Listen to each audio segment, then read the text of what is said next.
Woeful, wasn't it? Absolutely woeful. We set up to defend, conceded anyway, and then achingly, agonisingly, nothing. No plan B, and plan A was shit. Just 11 men looking like they'd been handed Frank's tactics on a napkin 5 minutes before kick-off. Solanke, God, we need him, but he might just be out forever. So, of course, we've been linked with some bloke from Porto who we're all Googling and coming up empty. Richy. Well, he keeps scoring worldies, but he can't manage a 3-yard tap-in or hold the ball up or pass. And Frank's not helping himself, is he? Reminding everyone that we finished 17th last season, as though that's an excuse. Away from that match, we'll investigate modern footballers' irritating habits. We'll talk about our surprise upcoming win at PSG and hammering Fulham at home. So what could possibly go wrong? It's Nice One Cyril.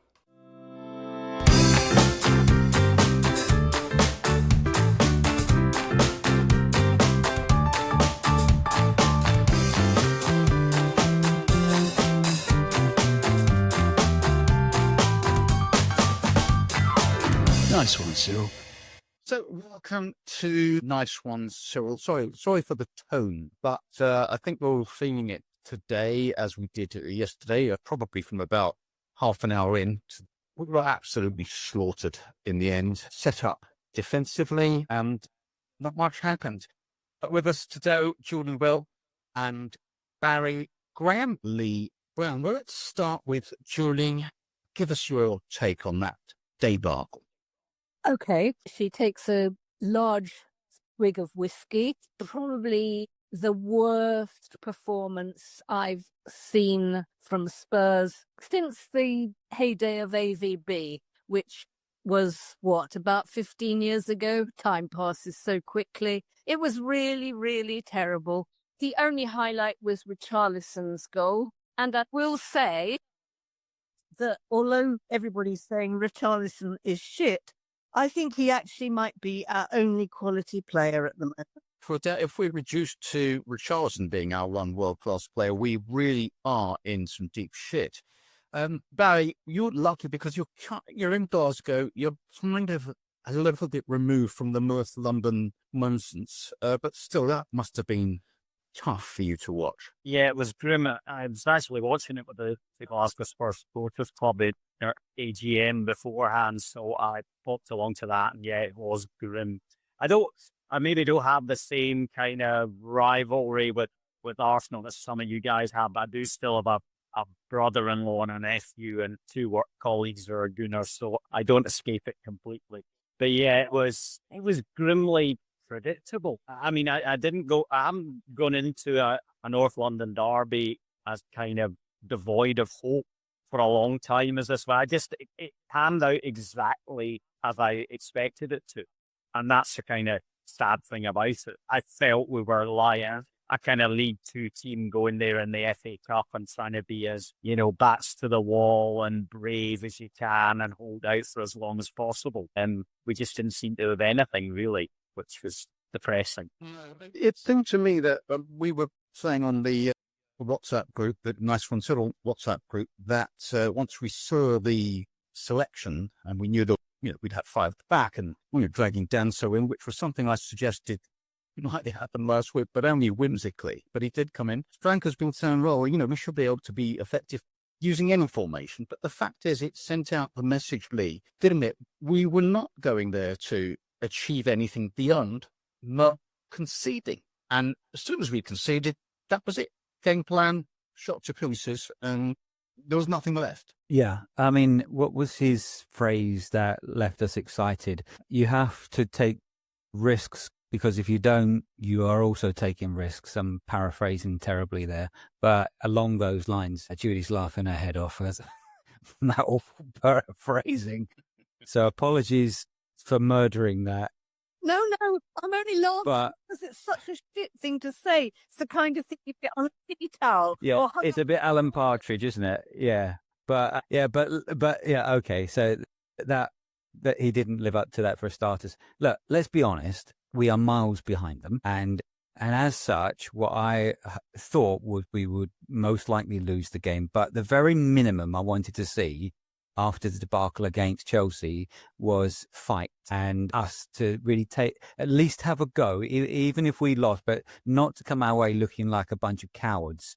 And it was insipid. It was rank. It was cowardly. It was, as Julie said, one of the worst performances I can remember. You have to go back decades before they scored a hat-trick against us. And for it to be Eze, well, it says so much, doesn't it? Well, yeah, but that was the ultimate, sticking it to us, wasn't it, that it was Eze. But as a side issue, really, isn't it? There doesn't seem, under Frank at the moment, there just doesn't seem to be any kind of definable approach. You can't hang your hat on anything because we're just going out and looking completely disheveled. The players look demotivated. Everything seems to be half-assed. And is that the manager? Is that the players? Are they not buying into him?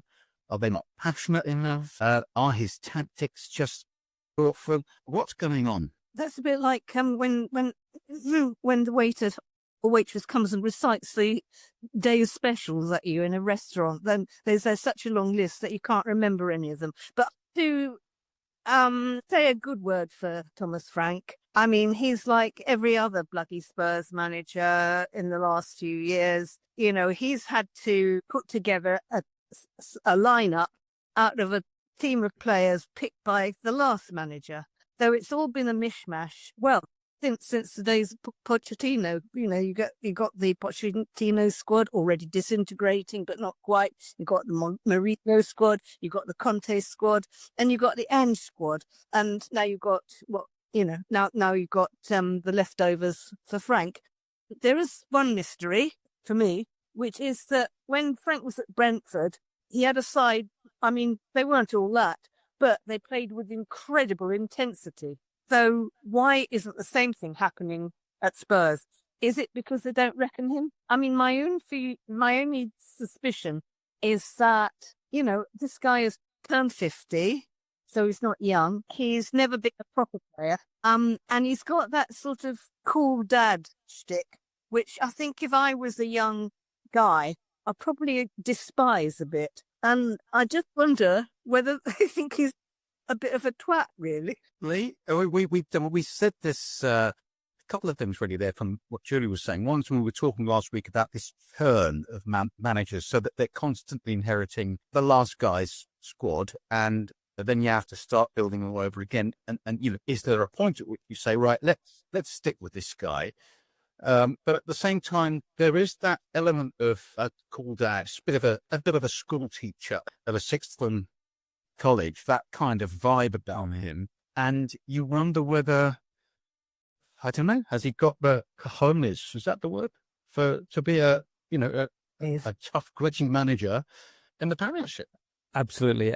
I'll just quickly go back to Julie's point, and then I'll answer that if I may. But Julie was saying about Brentford's squad. Actually, when you think about it, the front three that he had were infinitely better than the front three we've got right now. And so it may be harsh to judge him currently on what he's got to deal with. But that said, you might be right about that kind of sort of school teacher vibe. And there's a couple of things recently that I said, which I think is a misstep by a manager of his level. One, where he keeps talking about his under 12 side and the free kicks that he's been doing with them and how that translates up, and that is going to be used against him at some point, I guarantee it.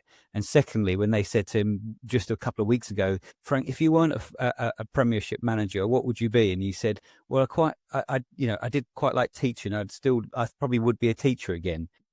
And I think at that level where he's at the moment, that's just going to be something that's going to be used to beat him with at some point, because we know what the press back are like. So it just smacks of a bit of naivety from him in those situations in a top club. Okay, at Brentford, it would be just a little bit of background noise. A club like Spurs, as underperforming as we are still a huge club and huge news always. And that will come out. Oh, that's a great point. And the other thing he said in his post-match conference, we finished 17th last year. I mean, it's almost like, what do you expect? I mean, we were shit. You can't expect me to make us great in 5 minutes, but that's lame, isn't it? Yeah, it is, but it is also true. It's a bit reminiscent of the Harry Redknapp with 2 points from 8 games when I took over, stuff which we heard again and again. The fact is the team was shit last year. We got a bit lucky in the cup and Ange got us over the line there. And he has got horrendous injuries. I think he has made mistakes and I'm yet to be convinced by him. But we're talking about all this churn of managers. I think it's far too early to be talking of, is this guy, well, we can speculate whether he is the right guy for the job long term. But in terms of finding an answer to that, I think it's crazy. We get kind of knee-jerk reactions. Chelsea was terrible. Arsenal was terrible. But he is in the early stages still. And, they are key players for us. And I just think we have to be patient with them. Who else would we get, at this point of the season? I don't know. I think we've got to give them a try. Maybe it is a lot of these managers have smaller, less fashionable clubs do well and find the step up hard.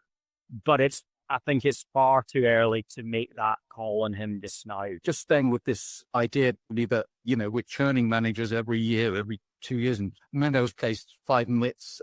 And the problem is you never get a kind of a through line of ideas, right? So you think ever really takes. And so, but then you have this issue. Do we say, all right, look, Thomas Frank, you're the guy. We're going to give you 4 years. That's the plan, right? Let's see how we do. And that means you're saying to Frank, you do your thing. We'll invest in the players that meet your vision. And then after 4 years, we've wasted about £400 million and we're no further forward.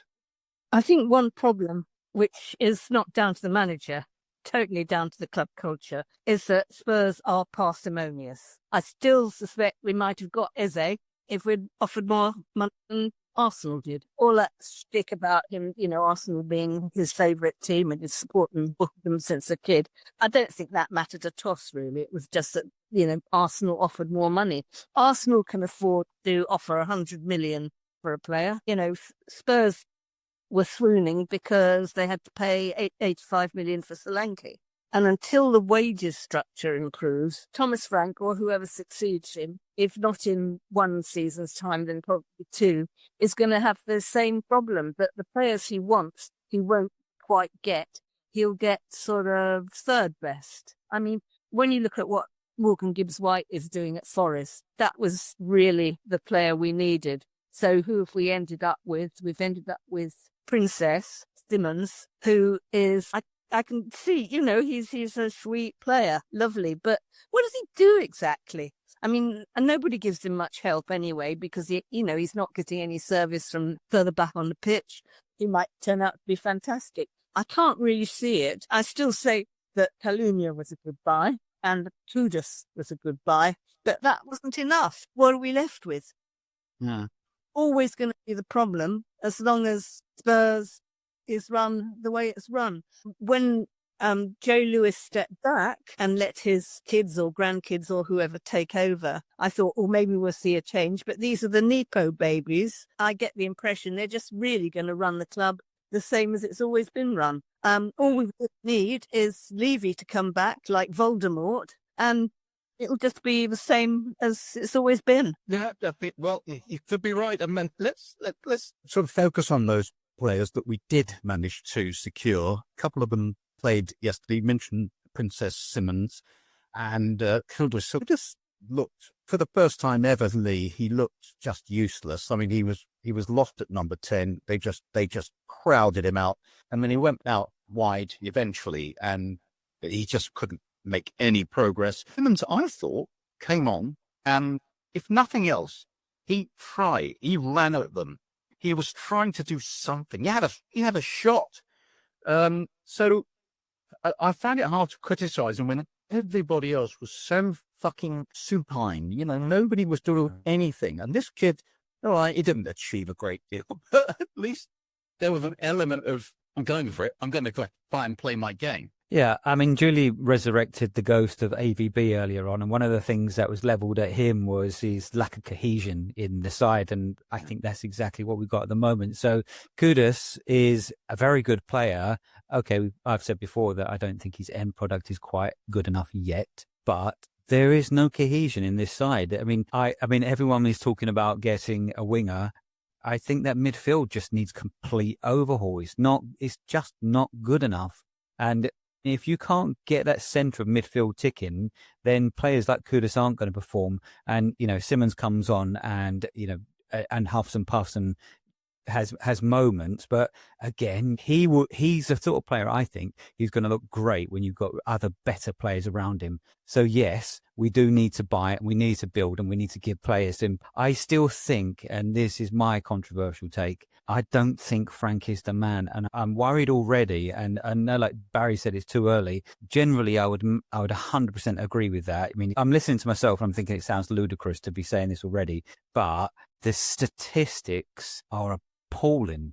I mean, the reason Ange got the sack for being 17th was because that team was, we all thought we were massively underperforming and we should be doing better, notwithstanding the cup run and the injuries. And if he's quoting that as like, this is the benchmark, he's almost throwing the players under the bus, saying you are a pile of shit. You've got to be inspiring them. One thing Pochettino did was made the collective better than the sum of its parts. And that's the sort of thing we need again. Yeah, that's a great point. That's a really great point.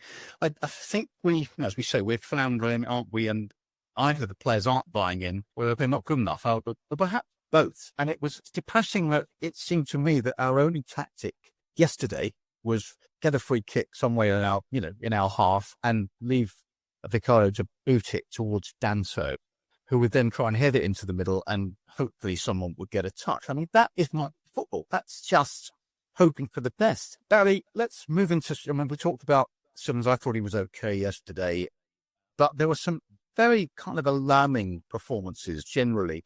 I thought Spencer, I love Spence, but I think he seems to be, I don't know, I know he thinks a lot of himself, but at the moment he's letting himself down. I thought that Udoki started well and then faded. But when you think we've got that number of defensive players, and the first goal was a man getting free, and the second goal was a man somehow freeing himself in the area, and so on and so on. What's the point of, we've got these fantastic players, Van der Ven and Romero, but for some reason, we talk about some of the parts and the rest of it, they just were not at the races. Yeah, the other thing that struck me was how physically stronger Arsenal looked than us. Number of times the ball would go loose and you'd think one of our guys is the favourite to win it, and they'd come away with it. It was almost like your eyes were deceiving you in terms of, who was the most likely to win possession. They just seemed to overrun us in every area of the game. The problem was we couldn't get out and get any cohesion, any sustained possession that even brought us a bit of respite. The ball was going out and getting hit long, and of course Richarlison doesn't win it. I think that plays into the importance of Solanke being out.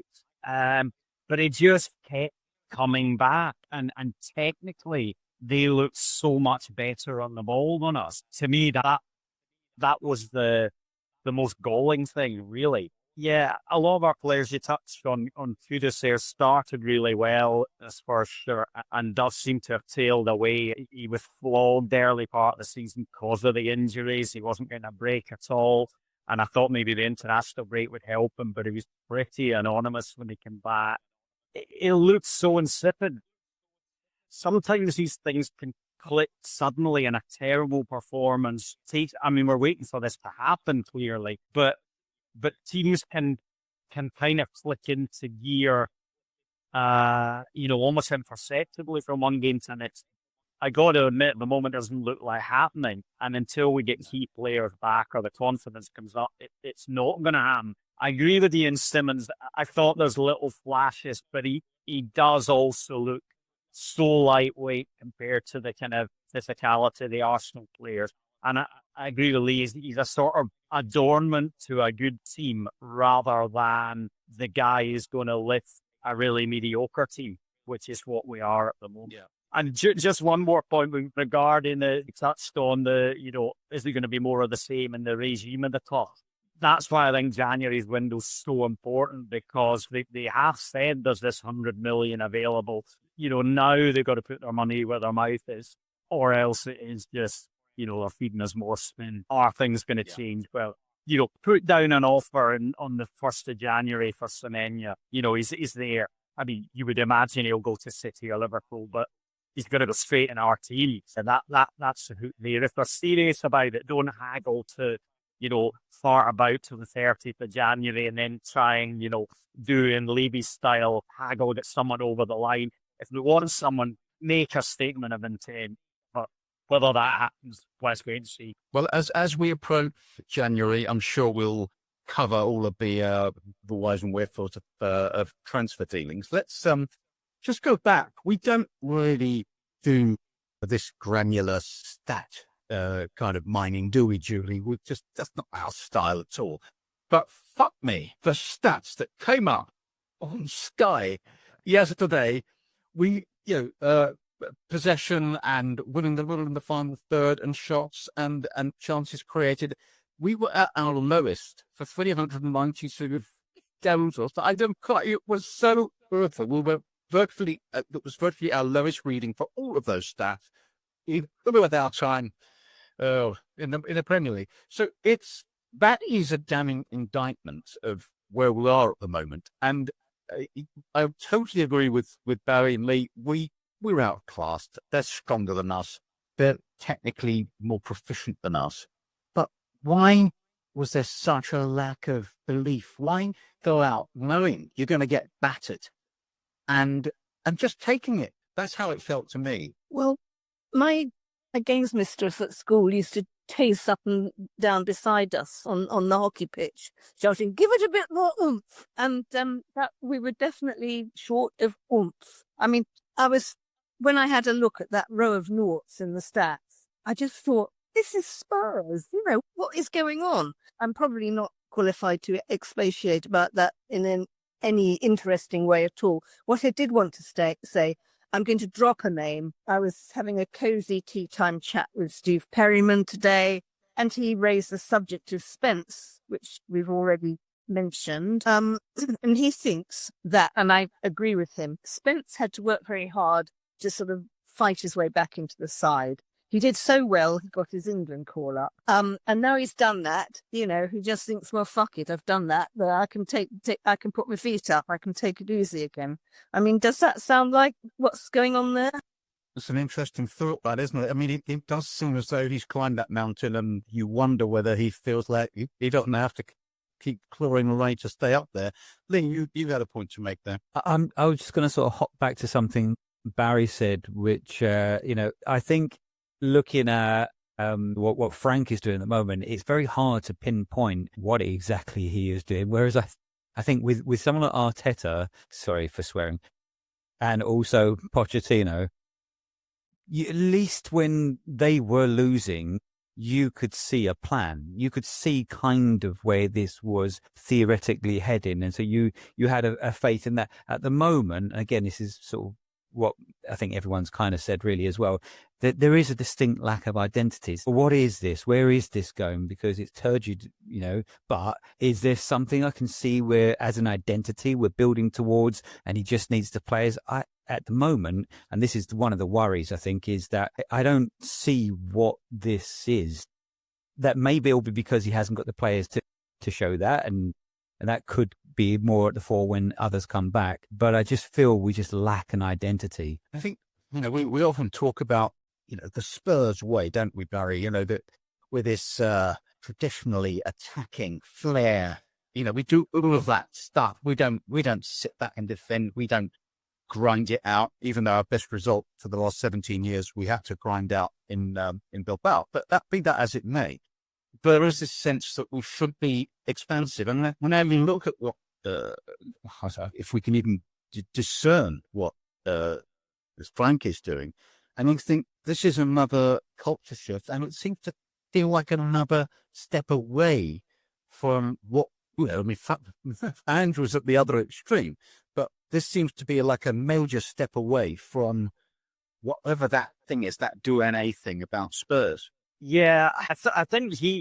Frank is addressing the biggest shortcoming of the Ange era, which was the defence. And a year ago, we were saying we're hopelessly naive and, this is completely unsustainable at the top level. And you get a manager who reverts, trying to fix the most glaring shortcoming in that team. And the instant criticism, rightly, is that we're dull as ditch water. It's a terrible watch, and it is.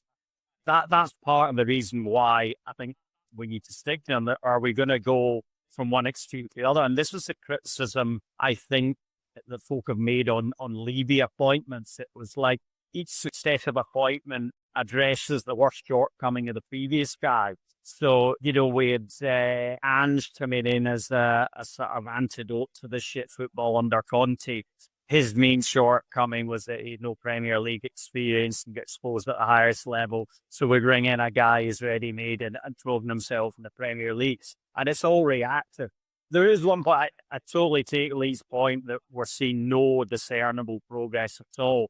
I would just slightly say on both Arteta and Poch. I mean, Poch, it was early days until the kind of Harry Kane winner at Villa, weren't seeing much. And Arsenal fans were, for even a couple of years in, still having a pop at Arteta when they had a terrible start to the season. I remember the COVID North London derby, Stoney scored a cracker, and they had nothing then. And that's a while into his term. That was the point I was trying to make about sometimes it's not discernible to folk viewing, but it eventually just sort of clicks. Now, I'm not saying it will happen in this case. Maybe it won't. But sometimes the signs of progress are not visible until they happen.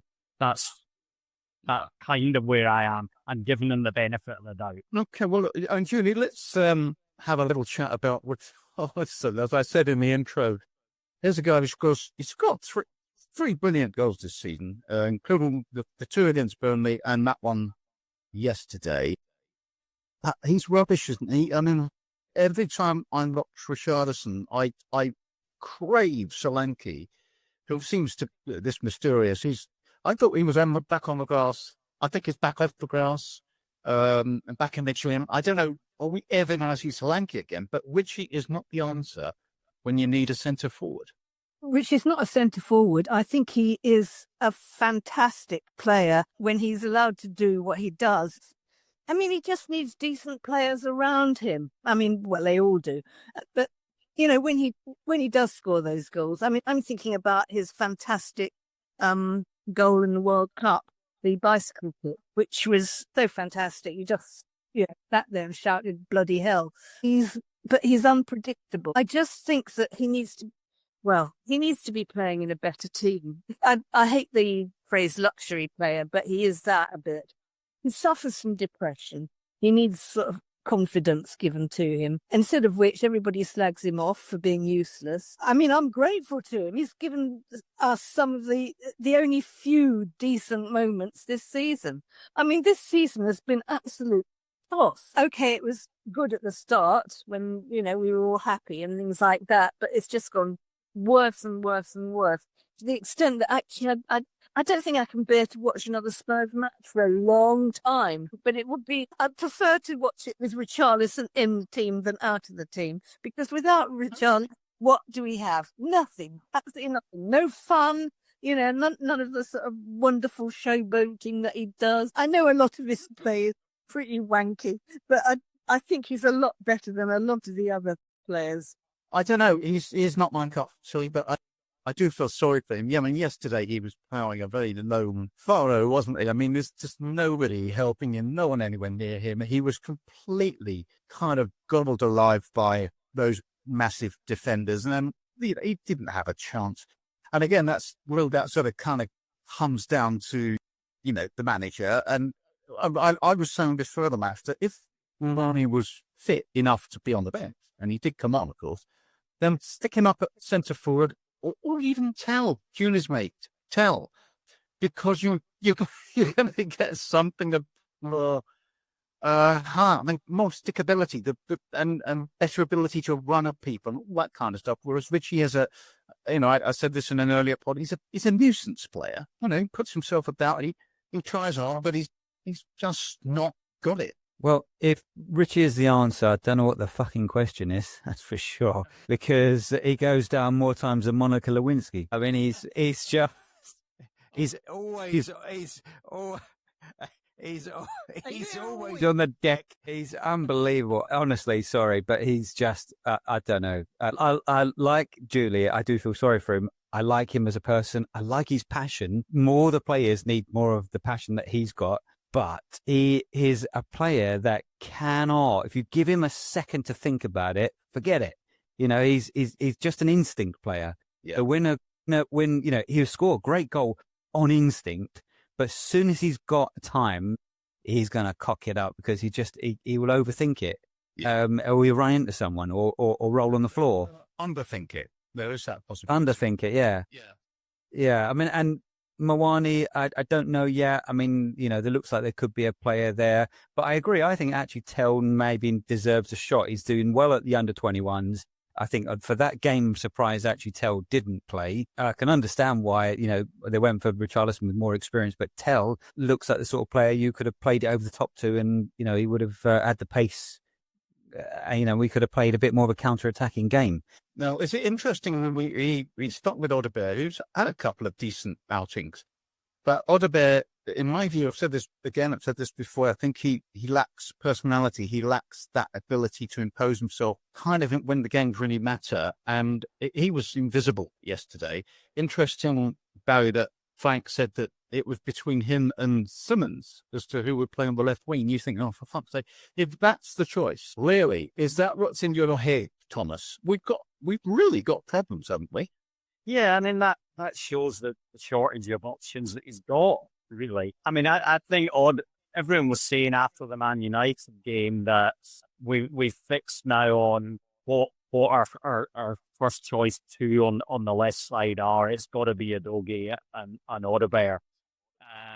But I think it's those two in games where we're going to be on the front foot and we're attacking. I think in a kind of difficult away game against a superior side, then you need someone a bit more physical and robust than Audebert. But yeah, again, like Tell, he's a young kid that probably if he was another, one of the other top teams, he would be a guy that'd be away for 2 years on loan to bulk him up, give him experience, and then they take a call, Chelsea or Arsenal, for example, and then they would take a decision. Yeah, he's either good enough, we'll give him a go at 21, he's proven himself, or we flog him, he's done half decent, but he's not quite up to the top level, and we'll get 25 million for him. But such a restriction with the squad generally and the injuries, that these guys are regular players when they should be on the fringes at best. Yeah, I mean, for me, this kind of amplifies the lunacy of shunting Mikey Moore off because, to Rangers, because he's no worse than those guys we're currently playing on the left wing. And I think he's potentially much, much better than all of them. But I actually think Mikey Moore probably should be playing further infield. Anyway, that's another story. I want to bring this up with you, Julie, because last week you had the audacity to call Declan nice, okay? You called him a nice boy.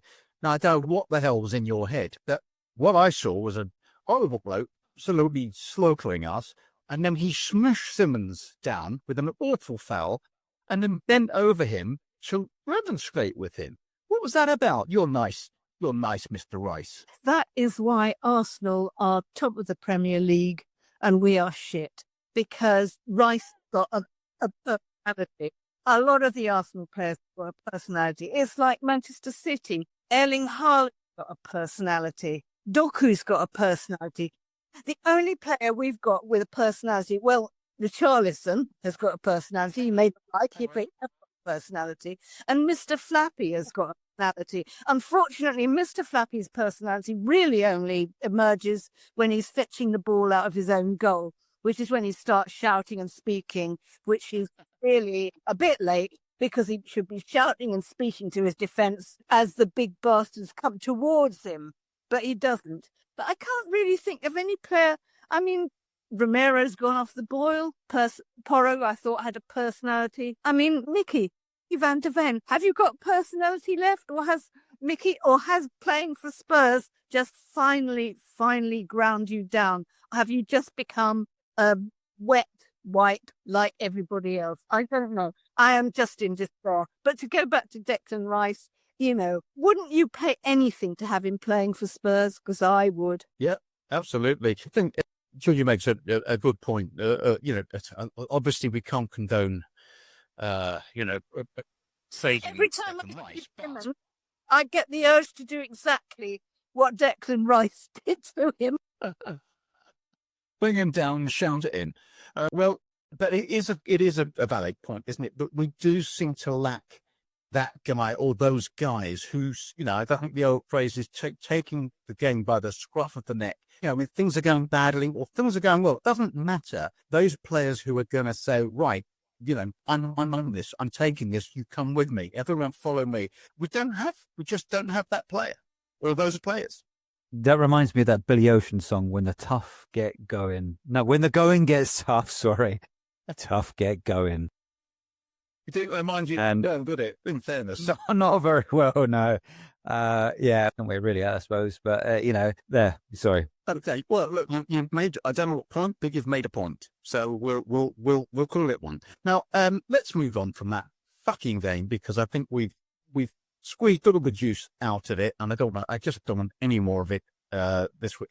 Because we've got Pierce, he's a little bit out in a minute, so let's come on to that. But before we do that, I wanted to just cover something with you, and this is footballers, because footballers have a habit of acquiring other footballers' habits, right? And then it becomes a thing. So I was watching a match the other day, and I can't remember who was playing, and there was a corner awarded, and the corner taker placed the ball on the kind of the furthest millimetre of the quadrant, placed it very, very carefully. Then the linesman came over to check that it wasn't over that line, that it was at least touching that line by a millimetre, and then the guy took the corner. And I thought, you're a professional fucking footballer. Are you telling me that you can't put a ball in a quadrant and take a corner? What is this madness? I don't understand. Barry, there are so many of these stupid habits that footballers kind of acquire, and it makes no sense. I think you've got a one for us, haven't you? Yeah, but first of all, on the quadrant thing, and the other one you also see very similar to it is when referee puts down the ball for a free kick. He then walks off, and the guy throws it forward about 3 yards with backspin to stop. At the same as the corners, that's trolling the crowd bit. That's just noising up the crowd to piss them off. It's like nicking a few yards for a throw-in, So, yeah, but the one that gets me is this covering your mouth whenever you speak in case you're, picked up by the cameras. Fine if you're kind of, you're talking to your teammate about what's the plan for a corner you're throwing in or whatever, but it's this constant obsession now with, am I going to be lip read? And I remember seeing it a few years ago, it came up here with a couple of Ross County players doing it. And I thought, God bless you guys. Do you really think the nation's journalists are desperately trying to, lip read what a couple of substitutes for Ross County are saying to each other when they're probably talking about what pub they're going out to that night? But it's been ingrained. You probably get kids on playing fields doing this now to each other when they're standing over a free kick. Yeah, it is pathetic. I'm just imagining, Mickey Van de Ven and Romero doing that yesterday at the end of the game, going, God, we're shit, aren't we? We are shit. And Romero's saying, we're worse than shit, Mickey. We're worse than shit. Julie, you've got a better, haven't you? Phil Foden, one of his peccadillos. Yeah. No, I don't know what it is, why he does it. He gets, I find it hard to describe, really. He gets his shirt, he sticks it between his teeth, and then he sort of trots around with it in between his teeth. It's like his comfort blanket. It's like he's brought his blankie onto the pitch. Why does he do that? There is another thing which is find really annoying, and I know it's because I'm a Grinch. players from opposing sides, when the final whistle is gone, they all go and embrace each other. I mean, I come from an era in football where there were fights in the tunnel between opposing sides. That's the attitude we have, not just sort of, practically snogging on the pitch after the final whistle's gone.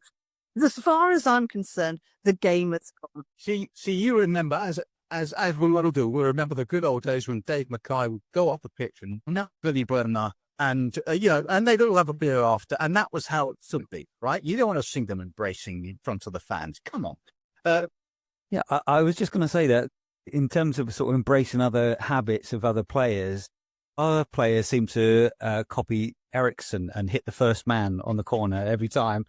And talking about Man City, do you not just detest that shot when the camera pans and you've got Pep Guardiola sitting there rolling spit on his tongue all the time?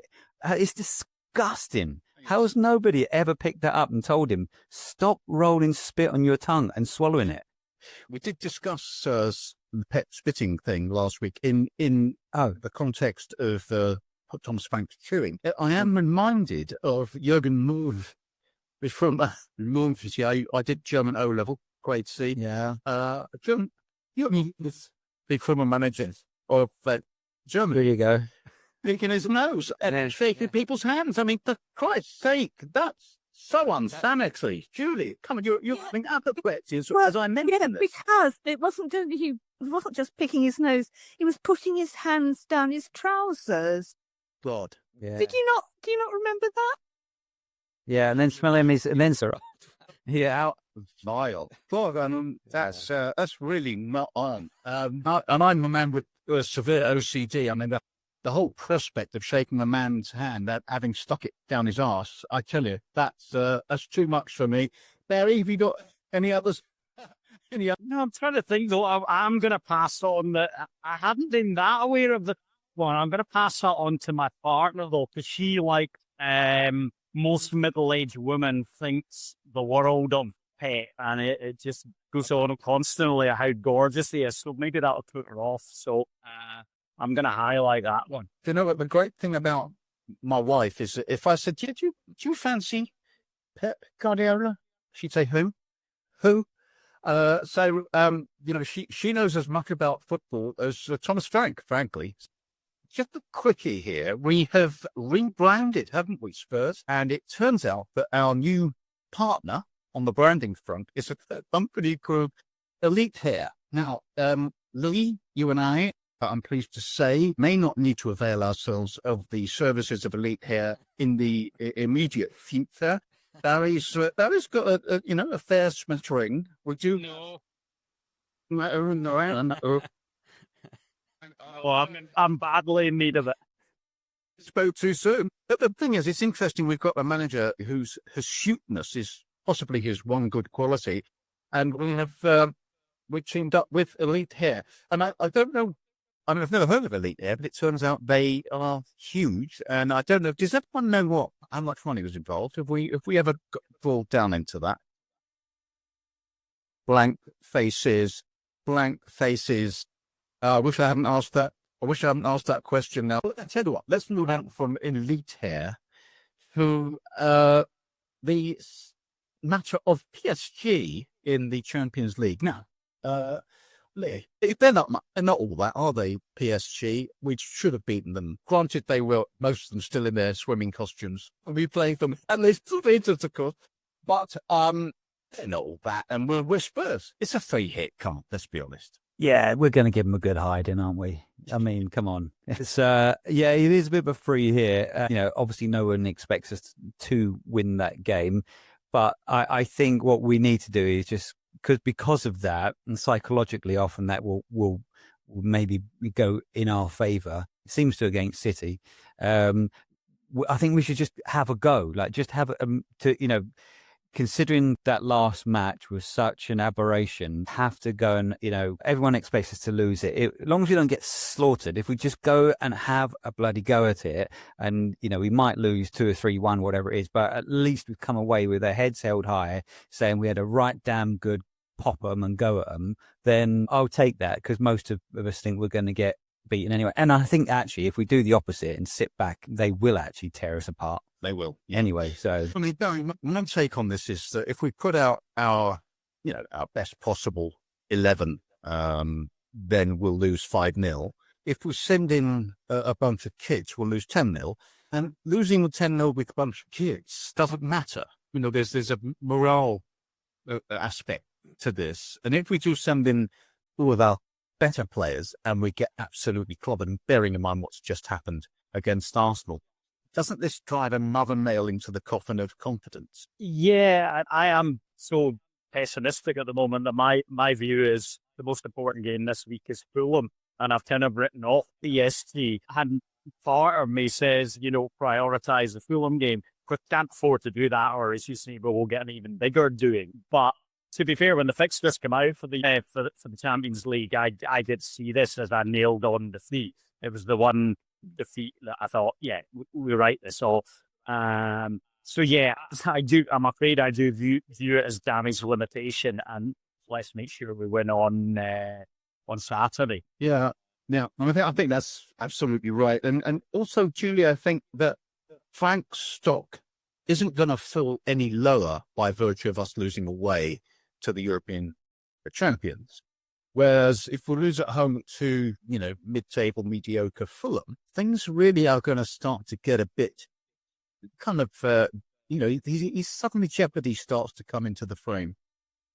Well, I think it is going to get ugly against Fulham because Fulham always manage to find a way. They're well managed. The squad is used to each other and doesn't sort of, get pissed about and changed every week. So, yeah, I think what would be good is if Simmons and Rouani turn out against PSG and at least give us a bit of optimism because they're the kind of players who might do well. If we can just sort of not lose badly to PSG, maybe just, a 0-1 wouldn't be too awful. God, what am I saying? This is terrible. I just don't want us to look really tight against PSG because I can't see any good coming out of Fulham at the weekend. I really can't. I'm sorry. I would be more optimistic. I have to say, Julie, that no one at PSG is so spectacularly optimistic that I have to admire you for it. It's that you can even say those words because they're just going to crush us, aren't they? And we're just, I don't know. Listen, I'm not going to keep going on about how shit we are because I think we've established that on today's pod. But we'll never know. We might Copenhagen them. We'll suddenly start playing some football, which would be rather pleasant. Well, so let's do some quick predictions then. Lady PSG and then Fulham. 3-1 to PSG, unfortunately. And then I think it will be a really horrible 1-0 to Spurs, finally getting a win. It doesn't bear thinking about not to get a win on Saturday, does it? Late kickoff, 8 p.m. Horrible. And straight away that puts my hackles up. I don't want to be going to a football match at 8 p.m. on a Saturday. Moving on, PSG Fulham. Very similar to Lee. I think if anything, slightly heavier defeat against PSG here, but I hope they surprise us. I would have gone 3-0, and yeah, I'm hoping an ugly 2-1 win, something like that, against Fulham rather. Yeah, I would love us to be in the front foot against them and really turn in their performance, but I think the way confidence is at the moment, the best we'll get is that kind of grinding. Yeah. Okay. And Julie, you've already given us the score of PSG after 3 minutes. What's the third time score? Well, I think it's just going to be, you just don't really want to hear what the score is going to be. But going back to Fulham, if it's an 8 o'clock kick-off, I don't know, maybe Richarlison will score twice. Maybe I'm wrong unnecessarily. Richarlison saves the day again, or at least is the only player who does. Are you his agent, Julie? Is he playing from 12 o'clock in the afternoon or something? I think Julie's nails still doing her problems. She's on those drugs. She does sound a little bit high. So, I think we're done. Hopefully next week's pod will be a little bit more cheerful. We'll have more something to celebrate. Who knows? So my thanks go to Julie Welch, to Barry Graham, and of course, Lee Brown. Thanks for your contributions. Brilliant show. Thank you. Don't forget to give us a follow. Nice One Cyril Pod. That's on Twitter stroke. And you'll find us on Facebook and Instagram and all of those other things. And why not subscribe to our podcast on the podcast platform of your choice? That's it. Thanks for joining us. We'll be back next week. Come on, you Spurs.